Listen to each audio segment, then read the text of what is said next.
ஹெச்சியில் 6 month work பண்ணிவிட்டு கூட sales வரலன்னா ரீசன் என்ன தெரியுமா? Wrong product. இந்த வீடியோவில் நான் லைவ் ஸ்க்ரீனில் காமிக்க போகிறேன். ஸோ இந்தியாவிலிருந்து ப்ராஃபிட்டபிள் ப்ராடக்ட் வந்து எப்படி ஃபைண்ட் பண்ணுறதுன்னு ஸ்டெப் பை ஸ்டெப்பாக நம்ம பார்க்கலாம். ஸோ இது கெஸ் இல்லை, ஸோ இது லாஜிக் மட்டும்தான். கண்டிப்பாக பாருங்கள். வணக்கம் நண்பர்களே, வெல்கம் டு சகுஃப்லான் தமிழ் சேனல்.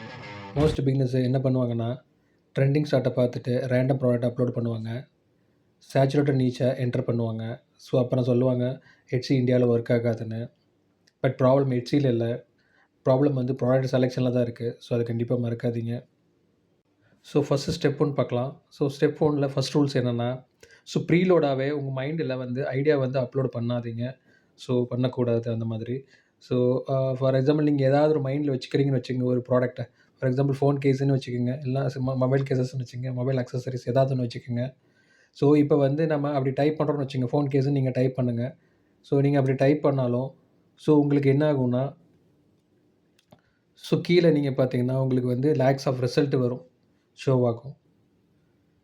ஸோ இந்த மாதிரி இது ஆக்சுவலி இதெல்லாமே சேச்சுரேட்டட் ப்ராடக்ட், அதாவது சேச்சுரேட்டட் நீச்சஸ் இது எல்லாமே உங்களுக்கு, அதாவது இது பிகினருக்கு வந்து கண்டிப்பாக செட் ஆகாது. ஸோ அதனால் நீங்கள் வந்து இனிஷியலாக வந்து நீங்கள் ப்ராடக்ட்டை வந்து நீங்கள் செலக்ட் பண்ணும்போது ரிசர்ச் பண்ணி நீங்கள் கண்டிப்பாக பண்ணணும். ஸோ அதை பற்றி நம்ம கீழே பார்க்கலாம். ஸோ அடுத்து ஸ்டெப் 2 பார்க்கலாம். ஸோ இப்போ நம்ம கரெக்ட் மெத்தட் யூஸ் பண்ண போகிறோம். ஸோ ஃபார் எக்ஸாம்பிள் வந்து நீங்கள் பர்த் ஃப்ளவர் வால் ஆர்ட் பிரிண்டபிள்னு சொல்லி டைப் பண்ணுங்கள் ஹெச்சி சர்ச் பாரில். ஸோ இது ஜென்ரலாக கிடையாது, ஸ்பெசிஃபிக் கீவேர்டை நம்ம கொடுக்குறோம். ஸோ இப்படி நீங்கள் சர்ச் பாரில் டைப் பண்ணிவிட்டு இந்த 3 விஷயத்தை நீங்கள் செக் பண்ணணும். ஃபஸ்ட் ஒன் வந்து ரீசன்ட் ரிவ்யூ இருக்கான்னு நீங்கள் செக் பண்ணுங்கள். ஸோ ஒரு டாப் 5 லிஸ்டிங் எடுத்துக்கங்க அந்த ரிசல்ட்டில் வரதில். அதில் வந்து கடைசியாக 7 to 30 days ரிவ்யூஸ் இருக்கான்னு நீங்கள் செக் பண்ணுங்கள். ஸோ அப்படி ரிவ்யூஸ் இருந்துச்சுன்னா அதுக்கு என்ன மீனிங்னா, இப்போ கூட சேல்ஸ் நடக்குதுன்னு தான் அர்த்தம் அந்த ஷாப்ஸில் எல்லாமே. ஸோ அதை மைண்டில் வச்சுக்கோங்க. ஸோ சேல்ஸ் வந்து 30 to 60 daysக்கு முன்னாடி தான் சேல்ஸ் வந்திருக்கு, அதுக்கு ரீசெண்டாக சேல்ஸே இல்லை அப்படின்னு நீங்கள் நினச்சிங்கன்னா, ஸோ அந்த மாதிரி ப்ராடக்ட்லாம் நீங்கள் வந்து டிமாண்ட் ரொம்ப ஸ்லோன்னு அர்த்தம். ஸோ அதை வந்து நீங்கள் அவாய்ட் பண்ணிடுங்க. ஸோ மறுபடியும் வந்து ஹெச்சி சர்ச் பாருக்கு போங்க. ஸோ அதே கீவேர்டை டைப் பண்ணுங்கள். ஸோ அந்த மாதிரி, அதாவது அதே ப்ராடக்ட்டை வந்து மல்டிபிள் செல்லர்ஸ் வந்து செல் பண்ணுறாங்கன்னா, ஸோ அப்போ வந்து மார்க்கெட் வந்து வேலிடேட்டட்னு அர்த்தம். ஸோ அப்படி இல்லை, ஒரு ஷாப் மட்டும் டாமினேட் பண்ணுது, ஒரு ஷாப் மட்டும் டாமினேட் பண்ணுது அப்படின்னா, அதாவது சர்ச் ரிசல்ட்டில் ஒரு ஷாப் மட்டும்தான் மேக்ஸிமம் வருது அப்படின்னா, அந்த இடத்துல அதாவது டிமாண்ட் ரொம்ப ஹை, ரிஸ்க் அதிகம்னு அர்த்தம். ஸோ அதை அவாய்ட் பண்ணுங்கள். ஸோ அதில் 3ஆவதாக நீங்கள் என்ன பார்க்கணுன்னா, இந்த ப்ராடக்ட்டை கிரியேட் பண்ணால் கென்வாவில் வந்து நீங்கள் வந்து யூஸ் பண்ண முடியுமா? கென்வாவிலிருந்தே நீங்கள் கிரியேட் பண்ண முடியுமா? ஸோ அப்படின்னு பார்க்கணும். ஸோ அது வந்து சிம்பிளாக இருந்தால் தான் பிகினர். நீங்கள் ஏன்னா பிகினர்னால் உங்களுக்கு ரொம்ப சிம்பிளாக இருக்கணும் அந்த ப்ராடக்ட்டை நீங்கள் கிரியேட் பண்ணுறதுக்கும். ஸோ ரொம்ப காம்ப்ளெக்ஸாக நீங்கள் வந்து உங்கள் டைம் வேஸ்ட் பண்ணிகிட்டு இருக்க தேவையில்லை. ஸோ அதே மைண்டில் வச்சுக்கோங்க, பிகினர் தான். ஸோ நீங்கள் போக போக இது எல்லாமே நீங்கள் கற்றுக்கலாம். ஸோ அதனால் பிகினராக இருக்கும்போது நீங்கள் ரொம்ப சிம்பிளாக முடிக்க பார்க்கணும் நீங்கள். ஸோ அதையும் மைண்டில் வச்சுக்கோங்க. ஸோ ரொம்ப வந்து உங்களுக்கு காம்ப்ளெக்ஸாக இருந்ததுன்னா ஸ்டார்டிங்லேயே உங்களுக்கு வந்து மைண்ட் ஓவர்லோட் ஆயிரும். ஸோ அதனால் நீங்கள் வந்து ஸோ சிம்பிளாக எல்லாம் பண்ணுற மாதிரி பார்க்கணும். ஸோ இந்த ஃபீச்சர்ஸ் எல்லாம் உங்களுக்கு இருக்கிற மாதிரி நீங்கள் ஸோ அதை மைண்டில் வச்சு நீங்கள் வந்து ப்ராடக்ட் செலெக்ஷன் பண்ணணும். ஸோ ஸ்டெப் 3ல் நம்ம என்ன பார்க்க போகிறோம்னா, டிஜிட்டல் ப்ராடக்ட் வந்து கண்டிப்பாக பெஸ்ட்டு ஃபார் இண்டியன் செல்லருக்கு. ஸோ ஏன்னு நான் சொல்கிறேன், அதில் ஷிப்பிங் கிடையாது, கஸ்டம் டியூட்டி கிடையாது, ஸோ ஹை மார்ஜின் உங்களுக்கு. ஸோ குளோபல் பையர்ஸ் எல்லாமே வாங்குவாங்க. ஸோ இது எல்லாமே உங்களுக்கு வந்து ப்ளஸ்ஸு. ஸோ நீங்கள் ரெகுலராகவே டிசைன் பண்ணி நீங்கள் வந்து டிஜிட்டல் ப்ராடக்ட் நீங்கள் வந்து செல் பண்ணிக்கிட்டே இருக்கலாம். ஸோ அதை மைண்டில் வைங்க. அடுத்தது ஸ்டெப் 4 பார்க்கலாம். இந்த மிஸ்டேக்லாம் நீங்கள் பண்ணிங்கன்னா உங்கள் ஃபஸ்ட் சேலு கொஞ்சம் டிலே ஆகும். ஸோ அதை மைண்டில் வச்சுக்கோங்க.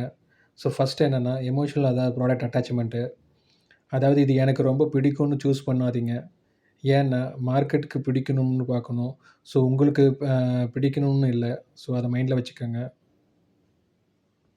2வது என்னென்னா வந்து எனக்கு தெரியும் அப்படின்னு சொல்லி அந்த மைண்ட் செட்டை வச்சு நீங்கள் செல் பண்ண நினைக்கிறது. ஸோ கெஸ் பண்ணி அப்லோடு பண்ணக்கூடாது என்றைக்குமே. ஸோ டேட்டா பார்த்து டிசைட் பண்ணுங்கள். சர்ச்சு, ரிவ்யூஸ் இதெல்லாம் பார்த்து நீங்கள் டிசைட் பண்ணணும். அதை மைண்டில் வச்சுக்கோங்க. ஸோ 3ஆவதா, ஒரு சிலரை டாமினேட் பண்ணுற நீச்சை நீங்கள் கண்டிப்பாக எடுக்கக்கூடாது. அதாவது சர்ச் பண்ணும்போது சேம் ஷாப்பு டாப்பில் வருது அப்படின்னா நீங்கள் வந்து அப்போ காம்படிஷன் ரொம்ப ஸ்ட்ராங்குன்னு அர்த்தம். ஸோ நியூ ஷாப்பு கொஞ்சம் அங்கே டஃப்னு அர்த்தம். ஸோ அதனால் நீங்கள் வந்து பிகினராக இருந்தால் ஸோ அந்த மாரி ப்ராடக்ட்ட நீங்க அவாய்ட் பண்ணுங்க. ஸோ அத மைண்ட்ல வச்சுக்கங்க. 4வது என்னன்னா, அதாவது ரீசென்ட் ரிவ்யூஸ் இல்லாத நீச்சு. இப்ப எப்படின்னா வந்து லாஸ்ட் ரிவ்யூ 6 மந்த்துக்கு முன்னாடி வந்து இருந்துச்சுன்னா, ஸோ அந்த மாரி நீச்சு வந்து ரொம்ப வீக்குன்னு அர்த்தம். ஸோ அது டிமாண்ட் வந்து ரொம்ப வீக்கா இருக்கலாம். ஸோ அதனால ரீசென்ட்டா சேல்ஸ் ஆகாதுன்னு அர்த்தம். ஸோ அதையும் நீங்க கண்டிப்பா அவாய்ட் பண்ணணும். ஸோ அத மைண்ட்ல வச்சுக்கங்க. நீங்க அ செக் பண்ணும்போது. ஸோ சிம்பிளா சொல்றேன் உங்களுக்கு. எமோஷனல பேஸ் பண்ணி ப்ராடக்ட் சூஸ் பண்ணாதீங்க எப்பவுமே. ஸோ எவிடன்ஸ பேஸ் பண்ணி சூஸ் பண்ணுங்க. ஸோ அதுதான் உங்களுக்கு பிசினஸ்க்கு கரெக்ட்டு. ஸோ அத மைண்ட்ல வச்சுக்கங்க. ஸோ சிம்பிளா ஒரு ரீகேப் பார்த்துரலாம். என்னென்ன பார்த்தோம்னு சொல்லிட்டு. So keyword research, recent reviews இருக்கான்னு சொல்லி பாருங்க. மல்டிபிள் செல்லர்ஸ் செல் பண்றாங்களான்னு நீங்க பாருங்க.